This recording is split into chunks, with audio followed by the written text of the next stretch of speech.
અંકલેશ્વરમાં આવેલી પોદ્દાર વર્લ્ડ સ્કૂલમાં આજે ઇલેક્શનના કાર્યક્રમનું આયોજન કરવામાં આવ્યું હતું।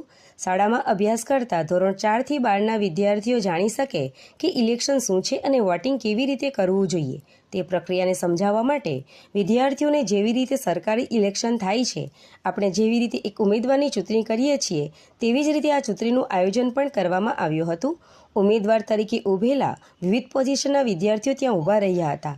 શિક્ષકો દ્વારા તેમના આઈડી કાર્ડ, તેમના આધાર કાર્ડ તરીકે ગણતરી કરીને તેની ચકાસણી કર્યા બાદ તેમના ક્લાસ, વર્ગ અને તેમની ઉંમર માટેની ચકાસણી પણ કરવામાં આવી હતી, જેથી વિદ્યાર્થીઓને ખ્યાલ આવે કે આ પ્રમાણેના મતદાનમાં તે લોકો 18 વર્ષની ઉંમર થશે ત્યારે આવી જ રીતે તેમને મતદાન કરવાનું રહેશે। ત્યારબાદ મત આપ્યા બાદ તેમના હાથ પર માર્ક કરવામાં આવ્યું હતું, જે એનાથી વિદ્યાર્થીઓને તેમને મતદાન આપવાનો સંતોષ અને ઉત્સાહ જોવા મળ્યો હતો।